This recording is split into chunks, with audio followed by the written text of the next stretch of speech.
Hello, welcome Oh, back to week 9 of Unpicked, the programme that goes alongside the Great British Sewing Bee, and we evaluate and analyse and look at what went on. How are you, Ting? Good to see you. yeah, not too bad. Surviving with this hay fever. Yeah, it's hot today as well, isn't it? We're suddenly getting our summer. We're like two days of it, though, I think, isn't it? Yeah, it'll be raining by the weekend, won't it? We're at semi-final week. Can you believe it? 9 weeks have gone and next week will be the final. So it's heating up at long last after a great week last week with Diva Week, which is a brilliant episode. A great week, wasn't it, Ting? Well, you seem to like it more than I I loved did, but yeah. it. It was the challenges. As I said, the sewers seemed to be really relaxed. There was just a nice atmosphere in that sewing room. The jokes were funny. The judges were doing well or on form. I just thought, yes, this is the sewing bee that we love. But as always, we have to say goodbye to someone. So let's go to see who went. We had to say goodbye to Alex. So that then leaves us. So where do we cover Alex up? We then have our 4 semi-finalists. There they are.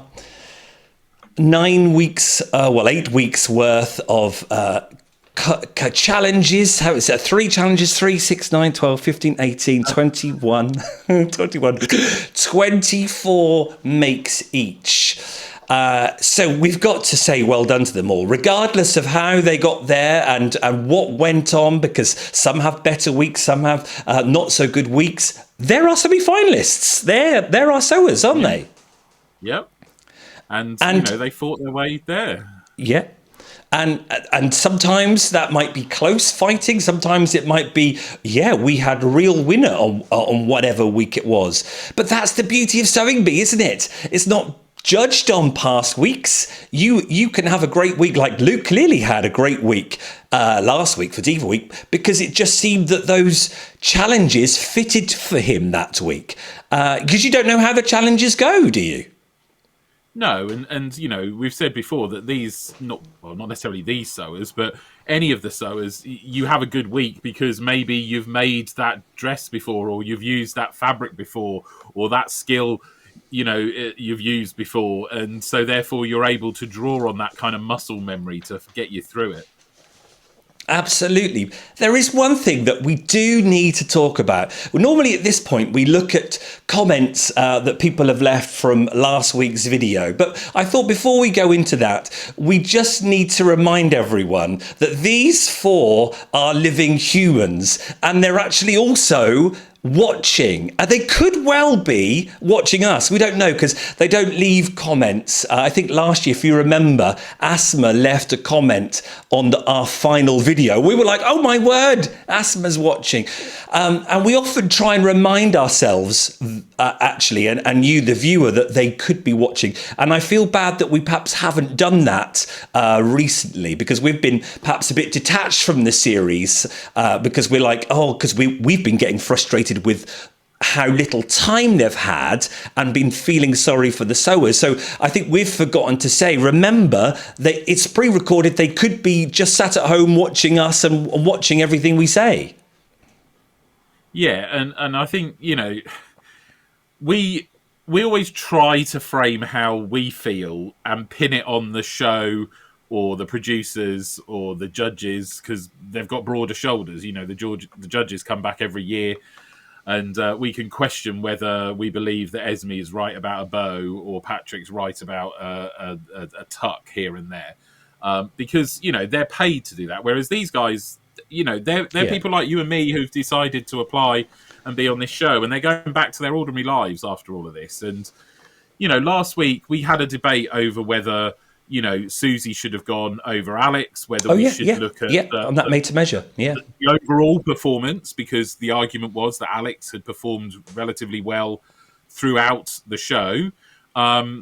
But Alex had a bad week and she didn't finish her garment last week. And so is it a clean slate every week? And, we can argue that whether that's the right thing to do or not, and whether Susie or Alex or any of these are good enough sewers to go through to the next week. But regardless of what we think, the judges have put them through.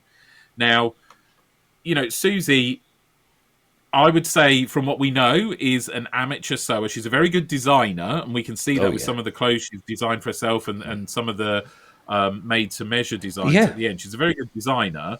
But I think on the sewing front, it's a relatively new development where she's trying to obviously bring all of her ideas together and create them in real life. So she's not a hardened seamstress who's been locked up in a room somewhere, and she's learned a lot as she's gone on, as did Marcus. He readily admitted that he'd kind of got to the point where he'd learnt and he just couldn't go any further.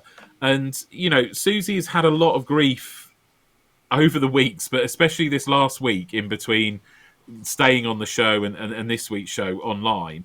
And I think we just need to remember that it's not Susie who's at fault here, it's the judges and the producers of the show. And there's no, we've questioned whether they have a duty of care over these sewers, because this week was a difficult watch because Susie found it difficult. And, she struggled with the various makes this week.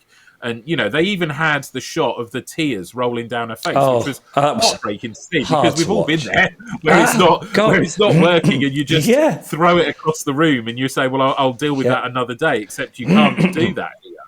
And, at the end of the day, Susie is just a person who's entered a competition. Yeah. Whereas what I felt they've done to her, they've done this a couple of times on the show, and I'm not going to name names and point people out, but they've put people through who perhaps haven't got as good developed skills, and then they throw them completely under the bus. So, whatever you thought last week, whether Susie should have gone home or not, she didn't. She went through, and then they put her in front of the judges for all 3 challenges, and the judges ripped into her about how bad everything was.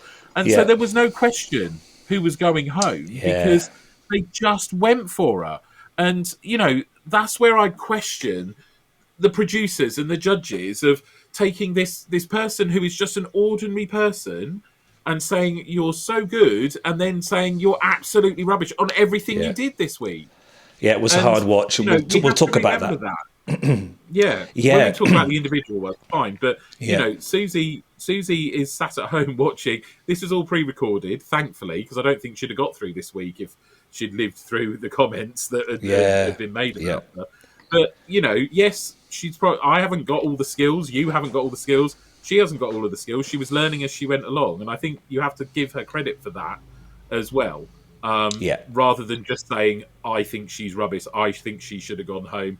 I think that she shouldn't have got this far. You're allowed your opinion, but just remember that Susie is watching somewhere. And any of them could be watching. It's also difficult, isn't it? Because we're doing a show where we want conversation and we want discussion. So therefore, you want analysis to have that debate, because we all love doing that. Whether we're at work the next day with colleagues, you go, "Did you watch the sewing bee? What did you like? Oh, I liked her. I liked him. Oh, I didn't think that was any good." And we've all got our own opinions, and you want to still have that freedom of speech to hear those opinions, but it's then how you write that actually in the comment, knowing that actually they could be watching.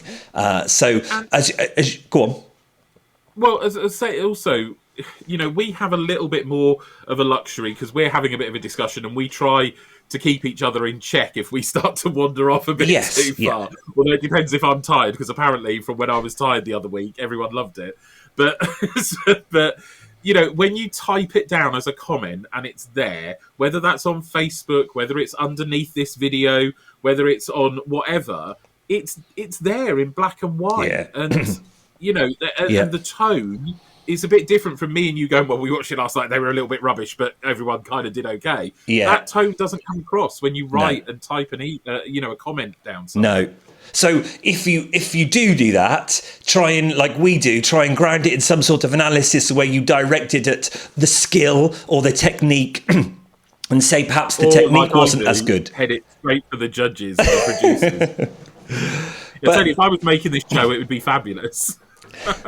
There we are, though. Our four semi-finalists, all fighting for a place in the final. And after the rounds went last week, I was very much like, yes, back to the B. I wanted to see what these create under the time pressures, and knowing what we have seen come out of them over the series, I thought we might be in for something super. So, shall we go into it and go into the pattern challenge then, Ting? Yeah, okay. Right, here we go. So the pattern challenge, let's get the pictures up. It was Diva Week. So we got an idea that it was going to be... No, it wasn't. No, sorry. It was last week. Too similar, wasn't it? It was Fashion Icon Week, and they had chosen particular fashion icons. So the first one... if you know about fashion icons, actually, because there are many different fashion icons or fashion houses, we had the Balenciaga inspired dress. I have to say I'm quite ignorant with certain fashion houses, even though I do work with Colin sometimes and we do something Dior or we might do something Dolce & Gabbana. I don't know much about Balenciaga at all. But all I know is this looked complicated. Well... So do you want me to have my rant now about the designers chosen, or do you want me to wait? Do it. We haven't had any slippers for so long, so is this a slipper moment? Well, it could be on a number of fronts. So, you know, I get the idea of having Fashion Icon Week, okay? I feel that we have plenty of British fashion designers that were overlooked. But I also felt, and again, you know, this series has been a bit controversial, you know, 6 weeks of it has been over whether there's been enough time to complete challenges. And then we get Balenciaga for this one, and I'm sure, you know, we'll talk about the fact that we had Chanel for the last challenge. And they're not exactly squeaky clean. You know, there's a lot of comments been going around about how much should we be using our license payers' fees to rehabilitate two fashion houses that have been caught in controversy over the last few years. Right. So, you know, Balenciaga has had issues over using teddy bears dressed up in S&M outfits and being played with by children. So there's the whole thing of sexualizing children. Okay. And Coco Chanel, we had a lovely documentary about how she cozied up to the Nazis during the war. You know, it just felt like, you know, we've got plenty of British designers. We've got plenty of other designers that maybe aren't as, you know, bogged down in controversy. Why are we rehabilitating these two? That makes sense. Yeah, have a slipper for that. Okay. I read one of the comments actually was from someone, and then Everbee, they were talking something about that, and I was like, oh, I don't know anything about this. Okay. Well, being a business teacher, where I remember the adverts coming out, and you know, we were discussing the appropriateness of those. Well, and of course, it's not appropriate at all. No. But then the flip side is, so obviously, being a man, if I go to work dressed, I'm wearing a suit and a tie, and my trousers, you know. But looking at this dress, I was like, oh my God, I'd love to have something like that. I love the way that it was fitted round the front, and then it had this big, like, cloaky, flappy bit at the back. I was like, it's such a power move. All I could think of was Joan Collins walking in going, I own 50% of this company in Dynasty. You know, it was that kind of thing. And it was like, yes, it is an icon dress. Whether it should be Balenciaga is a different matter. But I loved the concept of it. Yeah. And I just saw it as that power suit. And I thought, you know what? If men could get away with it, that's the sort of thing I'd have. You know, where you could just have that bit of fluff in the back as you turn on your heel and walk out the room. And get a little bit of swooshing going on there. Yeah, absolutely. Well, let's take a look at all of the makes then. So let's alphabetical order, as rightly so at this level. We have Elsa. Oh, probably not the best one to start. Maybe should have gone reverse order. I mean, it didn't quite come together. I mean, it was a jigsaw puzzle. I mean, when you're talking about gussets for underarms, I was like, hang on, I thought a gusset only went one place. But it was the fact that you had to create this gusset under here so that the fabric could then be gathered around under the bust with that hidden belt and everything. It was a jigsaw puzzle, which, you know, is still that thing of like, for a pattern challenge, you know, it's a lot. It's a big ask. And the animation alone I think that must have been the longest animation we've had, because it was so intricate. And I've got this picture here. Where is it? Of them trying to cut out. I mean, look at that shape for that pattern piece. That's, it was slim on the fold, that first bit, but they had tables put together. They needed a lot of space for that. So to get 4 finished, they were pieces I mean, they weren't this level. necessarily finished in the right way, but they were finished. No, but considering the time and how complicated, because this was a real pattern reader. You're reading this through, going, this goes there, that goes there. I could feel their brains melting as they were trying to work it out. Because you don't read a pattern. When I was watching this, I was like, if this was you, you would have just gone up to the judges and gone, you know what, I'll leave, and just absolutely. I would have just watched from the corner, crying. No elimination this week, self-elimination. I'll just go. It's fine. Absolutely. And again, that's where we have to remember these 4 sewers, what they are creating in that time pressure, like this. It's amazing that they're all there on the mannequin. I loved the maroony colour of Ailsa's. If only because all the others were blue. That is it, isn't it? Interesting why that happened. Let's have a look then next at Luke's. I mean, his was a bit more correct, if that's the right way. He only really had a problem with his shoulders, where it had puckered up a bit when he applied the kind of back bit. But, the front, the belt, the bust, the darts, the gussets, the sleeves, he'd really got it.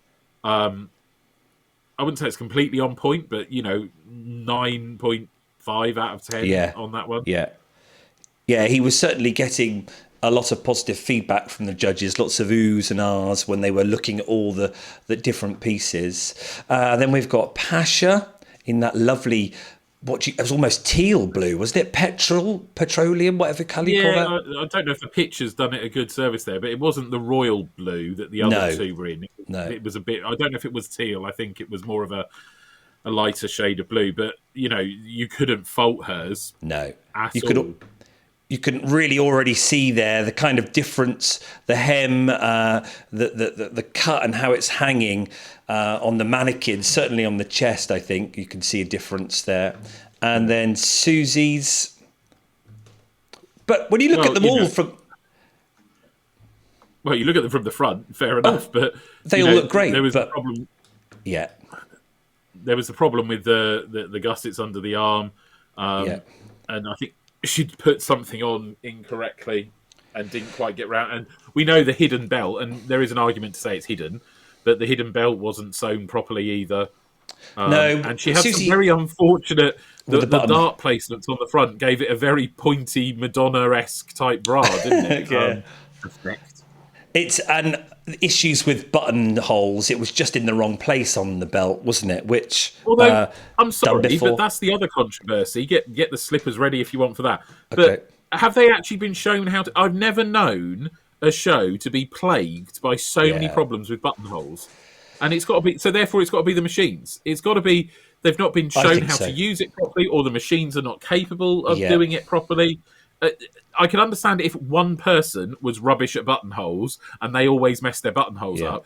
But at some point, nearly not just these 4, but everyone in the show has had problems with it. So, absolutely. We need to up the training on that before you start filming as well, because that's making them look like an idiot when they don't need to. Yeah, we've had Buttongate. Janet had it on her dress.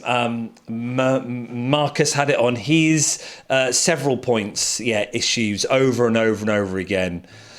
And so we had the standing order here was Pasha first, Luke second, Ailsa third, Susie fourth at the end of the first round. We go into the transformation challenge, which we always go into with like this, fingers in our mouth. What will it be? We've had some good ones. We've had perhaps not so good ones. So what did you think about doing something with ties? They had to make a Gaultier-inspired garment. They could use as many ties as they like and fastenings from the haberdashery, but they cannot use any other extra haberdashery, and certainly no extra fabric. I was really excited by this one. Though I wouldn't know what I would have done. You know what? It's one of the few ones where you actually go, well, maybe this could happen, because it is like a Gautier thing. But I've also seen lots of other patterns online that have made use of ties. I've got a whole drawer full of ties that I don't wear anymore. I tend to buy 2 or 3 new ones every year and throw 2 or 3 old ones into a drawer. So, it looks a little bit like that table there. But, I could understand how somebody would want to do something like that. Also, ties are one of those things, and you sometimes see it with old shirts as well, that a lot of people will make like a memory blanket or pillowcase or something with. Certainly if they've lost a loved one, like a dad or a granddad who has a big collection of ties, it's a way to keep them with you because you remember them wearing those ties. So there are a lot of things out there where you can see how ties have been used, either as a tie that has been sewn together or where they've unpicked the material and cut it perhaps into squares to do something a bit more patchworky with. But, it's a good way, like I said, for those sort of memory type things. When, like I said, when you've lost a dad or a brother or a granddad or something like that. So I think it was a more exciting and a more accessible one as well. And also, because of the shape of the tie, we saw that with these. You've got the points, you've got the ability to twist it, and so it can and get the strength into it and everything, and so you can get a good silhouette going as well. And clearly, no production crew member has any ties left now. they've donated all their ties. That's a lot of ties there. Well, you say that, but as a teacher who still wears a tie because, standards, it's really difficult to find ties now because many workplaces are smart casual and don't have a tie. So, to actually go out, I used to be able to go out and buy ties quite easily and fashionable ties. Don't get me wrong, I'm not the geography teacher tie, but, I like a nice floral tie or something with a nice bold stripe on or something like that. I like a stripe. Trying to find them these days is really difficult because, Debenhams is shut. Marks and Spencer's, Marks and Spencer's, they're not necessarily height of fashion. No. And buying stuff online, you never know what's going to turn up material-wise. And the fabric. So, we were texting and said, "Oh, how would you do this?" And then as I was about to write what I was doing, Luke was already doing it. He went and sewed all his ties together to make a fabric and then chopped it around. So I think that's what I would have done. But let's have a look at the group pick first of all, and we can then, because there's only 4, we can. They did do close-ups of each one. So there's our 4 end-up garments. I loved them all. I thought they were all really good. Clever. I felt for Susie because I felt that we were shown her doing a hell of a lot of work, and then when it suddenly went onto the mannequin, I was like, I'm sure she made something bigger than that. It didn't seem to show the amount of work. I don't know if something went wrong or whether I wasn't following it. I think it was just on the back. It was the Game of Thrones sort of style with the top bits, and you can't see it there, but I have got a picture of it there. So it just perhaps wasn't high enough. I loved the idea because I'm a Game of Thrones fan, so I loved that. But if you think about what Luke managed to do, sewing all those ties together, I just felt with Susie it was kind of like, hang on a minute, Luke's sewn together about 30 ties here, and you've sewn together about 5. I think that's the mystery of the transformation challenge. Sometimes we've seen that before, haven't we? It's like, hang on, you've done that in 90 minutes, but then someone else, you've only done that in 90 minutes? Sometimes it doesn't marry, does it? I think, if you think of Luke's, he's done exceptionally well there. The designer in him, with the way he chose the dark ties and then intersperse those slightly patterned ones and then put that flash of white at the front. That was also a very conscious design part of it. Yeah. And also the sculptural element, again, because of the length of those ties, you've got the ability to bring it right up and over the body, and that's what he's managed to do. And you had that, and then that opening bit. It was, from an engineering point of view, very, very clever.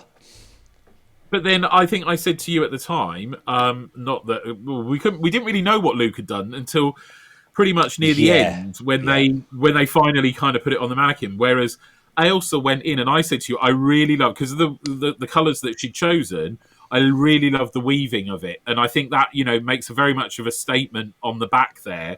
With a relatively simple front. You look at it from the front and go, oh, okay. And then you turn around and you see all of those colours, which were just chosen just right. They weren't just random colours. They were the right colours to put together in that back. And I thought the weaving was a clever way of showing this is a tie. This isn't just a bit of material, it's a tie. Absolutely. And keeping the idea of a tie and how it was used within the actual garment as well, of the weaving and layering up and knotting. But the front, But then, I was going to say, equally, you get to Pasha, who opened up the ties for her skirt, and that was just a brilliant move, because both she and the judges pointed out that they look like they've been pleated because she didn't steam out the creases, but also because of the shape of a tie, it naturally, if you're doing that, it naturally is going to be asymmetrical. It's not going to be, because of the way, because it goes up at such an angle, even when you've pulled it open, it naturally creates that asymmetry. Even if she'd have done them down, they'd have still come out, flared out. So I think that was a good way to use the shape of that fabric without thinking, oh, I'm going to pull it apart, then I'm going to cut it up, then I'm going to do it. It was, let's pull it apart and just do that, and then work with the fact that this is going to be asymmetrical. And this is actually, I know not many people like the transformation challenge. We've never really loved it. That's partly because I couldn't do design. I could follow a pattern. It's a different part of the brain, I think. But so seeing this and all of them being created, I think it's delightful to see them all really succeeding, really, when you look at that. You think, that's brilliant. All of them have designed something. It's the best part of the challenge, I think, over the last 9 weeks.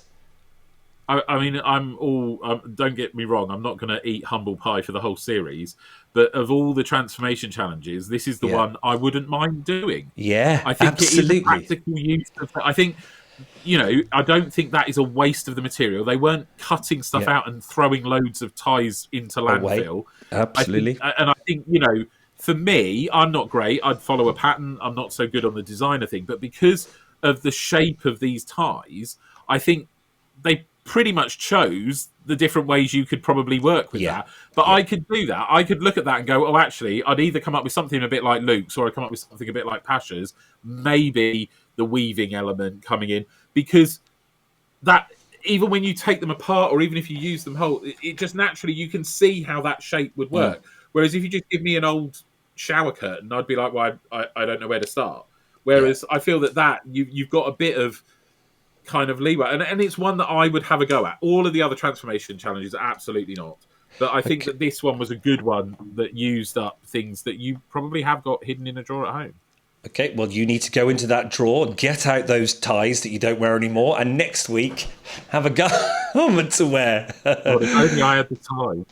I just thought they were all great. I would have worn Susie's, definitely. I would have had the Game of Thrones. I would have had it. Make it for me higher, Susie, so it's up to here. And I would have thrust down the red keep or whatever it is, with those lovely ties there at the back, whooshing behind me. There's you going down with that, and then me following you in my Balenciaga dress. Love it. Really good. Yeah, very good challenge, and that from that point of view.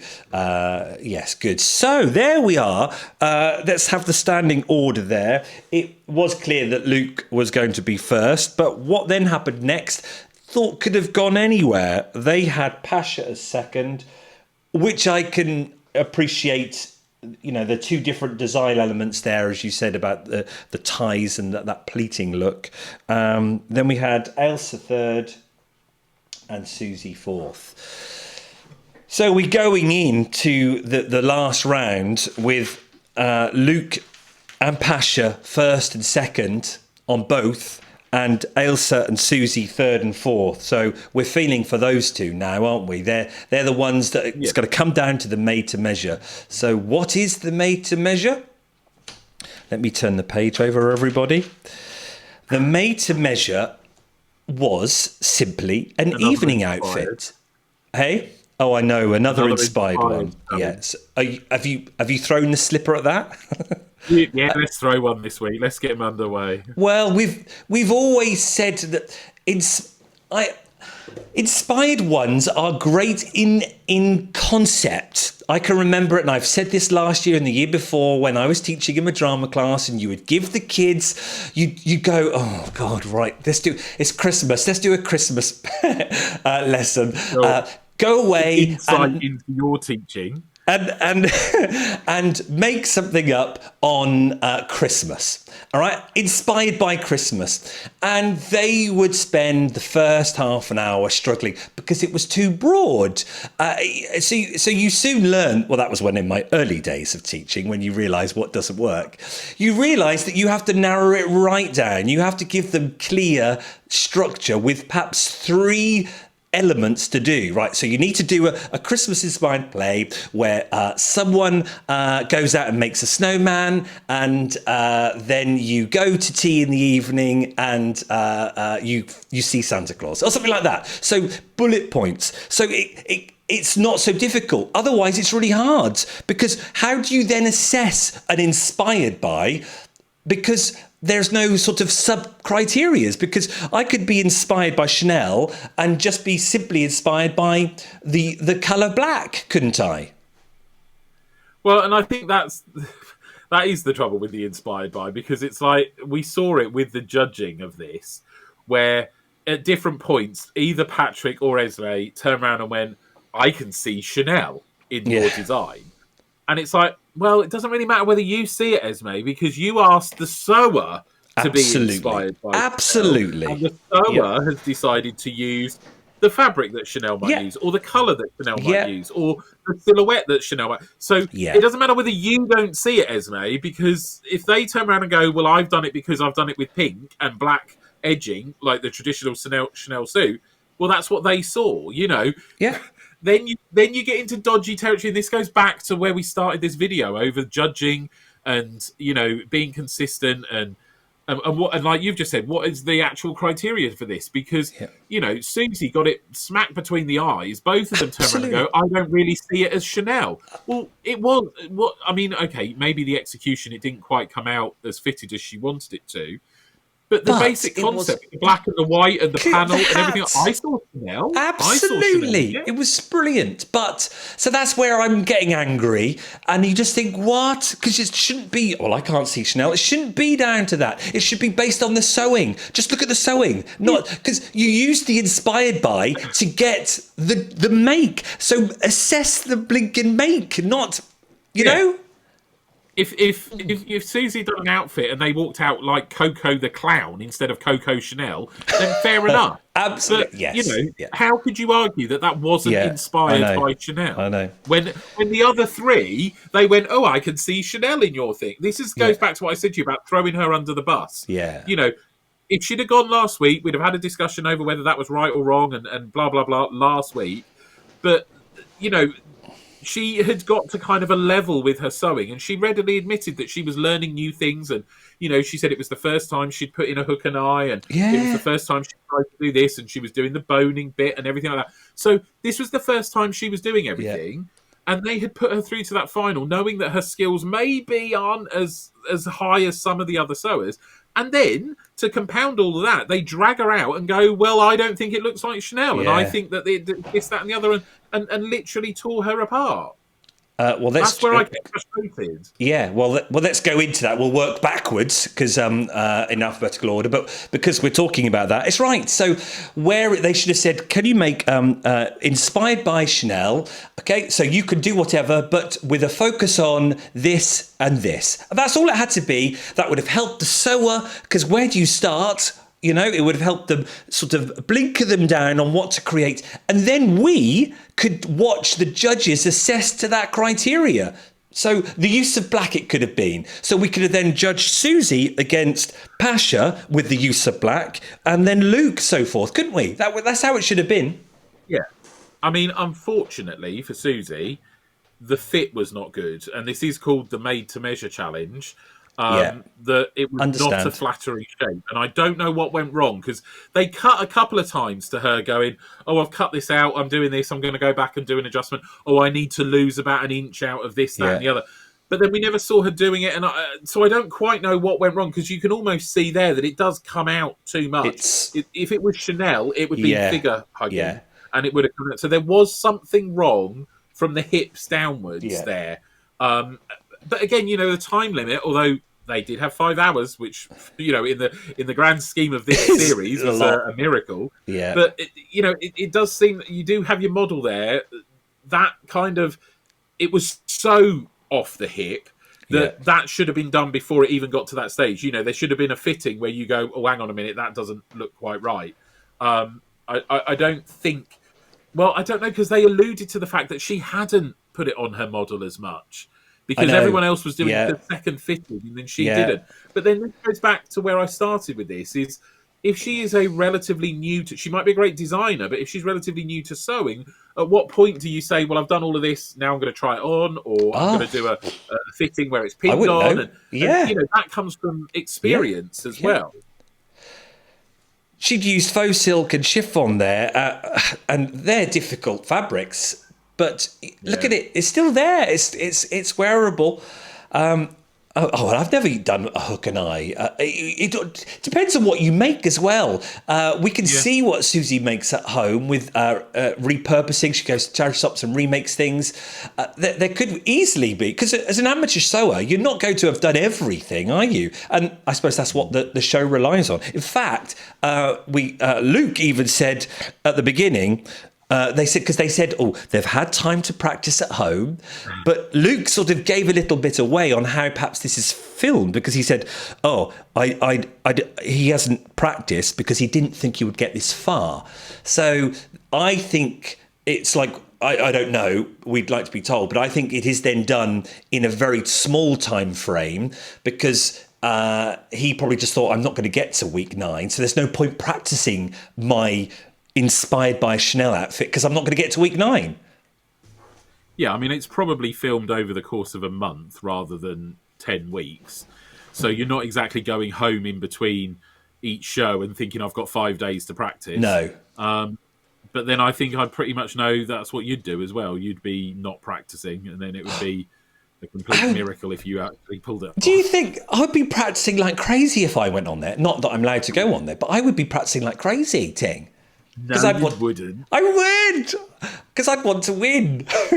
Right, let's go back in reverse order. Pasha, her lovely shiny satin with the ruffles at the bottom.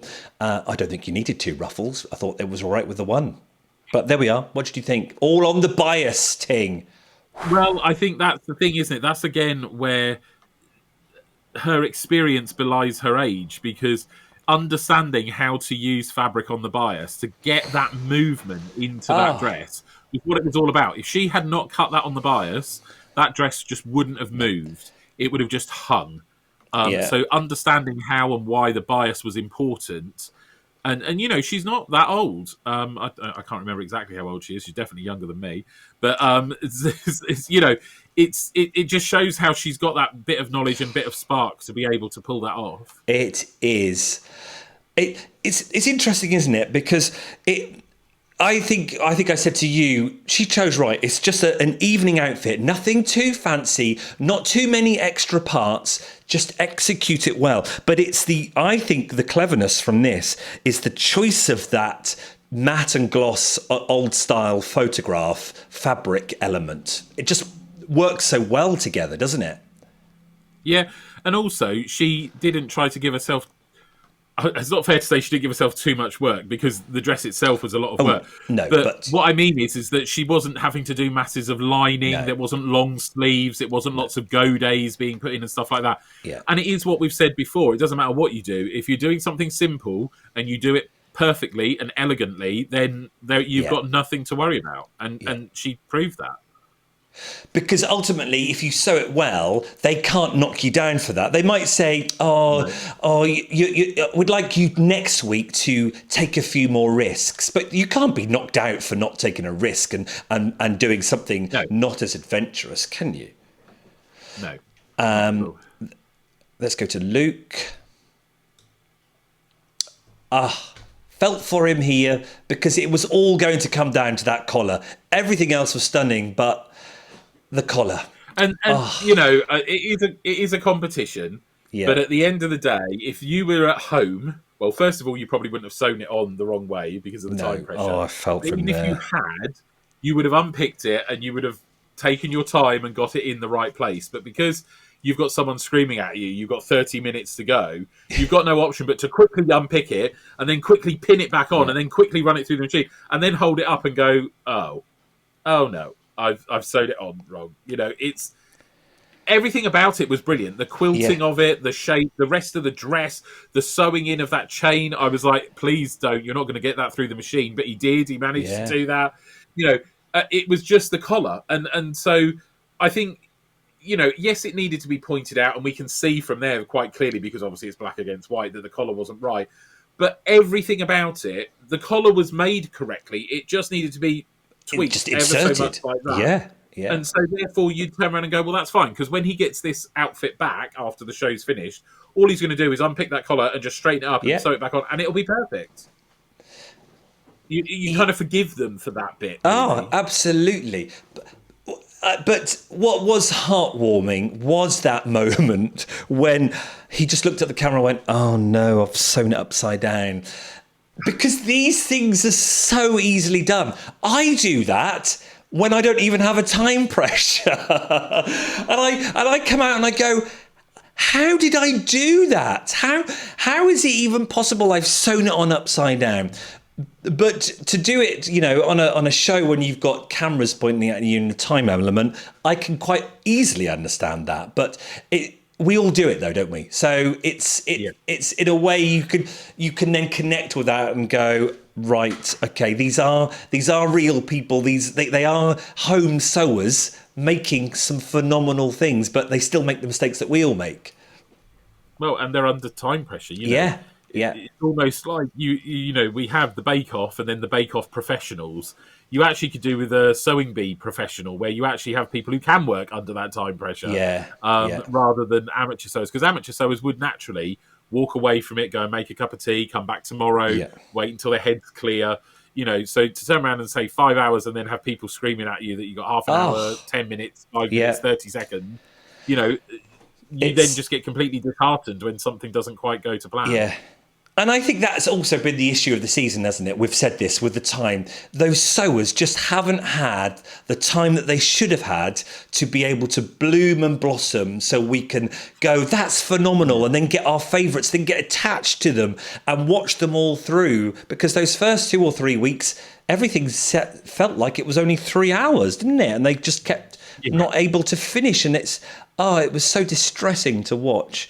Let's move on to Elsa. Made to measure. Oh, it's a lot of layers there, wasn't it, on that dress? It was like the concept, even looking at that now, it is very good. She used the Chanel fabric for the waistcoat. It was probably a bit ambitious to do a tie, so I think she got away with that black kind of, I don't know what you'd call it, scarf thing around her neck. But the skirt, I mean, there was the layers on the skirt, but it was only an elasticated skirt and it didn't fit. And part of me was like, you're better than this. You've done it in the past. You've done some stunning stuff in the past. Yeah. I just, you know, and I know we say about the time pressure, but they did have 5 hours to do this. Yeah. And so I just don't understand why that was as off as it was. Do you know what I mean? If you just felt, it was a little bit off, but she had 2 safety pins in there and had to almost fold and pleat it in to keep it up on them. And I'm just like, that sort of mistake shouldn't be happening. Yes, it was her inspired by, and it was a specific garment from one of the collections, wasn't it? And she just loved it. So maybe it was a skill. Oh, I love the overall thing that she hadn't done before. I can't remember if she said she'd practiced it or not, or whether she'd had time to. But the point I'm trying to make here is not whether she's practiced it or not. At the end of the day, you put a tape measure around that model's waist, and it will give you a measurement. And yet, this seemed to be 3 inches too big right from the start. Yeah. And the first thing you would have done was measured your model's waist, wouldn't you? You do, but as we said with Luke, things go wrong. Did she do it, and then Kyle came along, and then her fingers moved, went from 36 to 38. And it's like, hi, Kyle. Right, I think you're being a bit disparaging towards that model, going from 36 to 38. You just said a number. But yes, you see what I mean? It's one of those things, isn't it? The heat of the moment. Oh, you get distracted. There is, but then it wasn't a 20-minute challenge. She should have gone. What was it? Oh, what as they always say in the tech department? Measure twice, cut once. Yeah. The tweed idea, though, obviously, is Chanel, isn't it? Oh, this is the thing. This is why I got a little bit frustrated with her. Is that she'd done all the measurements for the waistcoat, and the waistcoat was perfect. It's beautiful, and it was just like, so you know how to use a tape measure. So what went wrong with the waist there? Oh, I put it down to Kyle coming along and distracting her, or the kettle went off and she went, oh yeah, I need a coffee. Oh dear. Right, so at this stage then, let's just reduce them all down. So let's see all four together. We know we're going into the garment of the week, and obviously someone going home. We said Luke and Pasha were first and second. We're not really thinking they're going home, are we? No. And I must admit, I think I said to you that if either of them did go home, that was my lot, because they'd had a good week this week. But this is where we go back to how unpredictable the judges are. Yeah. And it was just like, they did sit there, if you remember, and say, oh, well, it's still everything to play for. And so then you think, well, what if Luke had, I mean, okay, his collar was on slightly wonky. Yeah. But what if he had a completely bad week? Would they have turned around and pinned it all on him, even though he'd come first in the other challenges? Because that's where the fickleness of those judges and where you're left with this inspired by challenge and everything like that. They could have easily turned around and gone, well, Luke's looks ridiculous because they haven't put the collar on properly. He's going home. And then I would have been throwing slippers. So let's get rid of Luke and Pasha. And I suppose when you look at it, it's called made to measure, isn't it? So we are just looking simply. Susie just didn't have the fit as well as Ailsa. That's what they're looking at. I think we have to remember is that Ailsa didn't have the fit, but Ailsa managed to hide it quite easily. Okay. By just pulling in the skirt a bit more. The problem Susie had is she'd cut that material and sewn it with those huge hips. Yeah. And there's nothing you can do. You can't hide that. Whereas Ailsa realised her skirt was too big, so she just put a little tuck in the back with two safety pins, and it still looked perfectly fine from the front. Yeah, indeed. So there we are. We went into who went home, and we did have to say goodbye to Susie. 9 weeks, Susie, you got through. It is amazing to get through to the semi-final. But as always, the judges have to send someone home, don't we?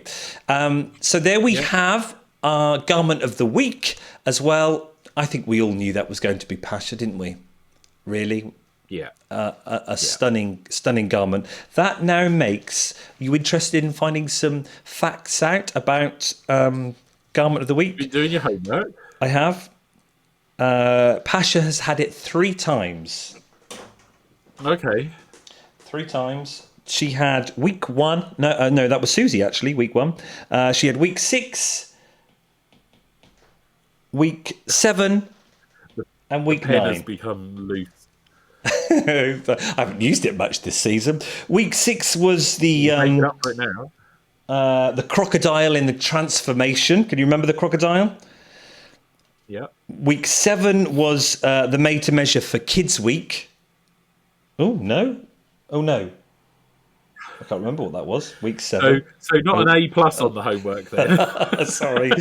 What was week 7? Week 7. Only hang a couple on. of weeks ago. I'm just week 7. Oh, lingerie week. It was. What was the bustier dress?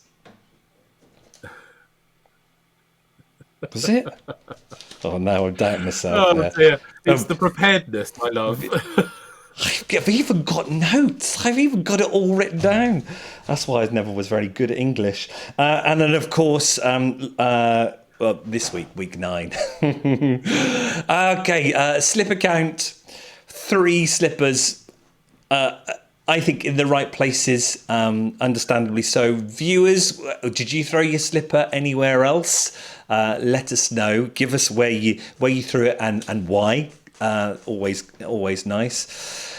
There we are. We have our final ting. Let's go An back. interesting final it'll be, I'm sure. Yeah. Although, It. I should point out, I believe this is the lineup I'd suggested. What was it, 3 or 4 weeks back? Yeah. I'd like to point out I had no insider knowledge. I'm starting to think like the Tory party. I should have put a bet on, shouldn't I? And I know you told us last week, but you want Luke to win, don't you now? Yeah, but I also said, didn't I, that in my heart I want Luke to win, but I feel it'll be Pasha. I have these 3 here. Any of them could win. I would be, when it gets to the end and you see who wins it, I would be happy with. There are some seasons where you go, oh, I definitely want her, or I definitely want him, and I'll be really angry if they don't win it. Whereas this one, because of I think we said after week 2 or week 3, it's anyone's game, and then I think we got to week 6 or week 7, and I think you said anyone could win it. Actually, couldn't they? Yeah, and I think when I had my little rant, wherever it was, week 4 or 5, where I said because Luke and Elsa and Pasha were 3 of the only people who were finishing garments, and if they weren't in the final, I wasn't going to watch it.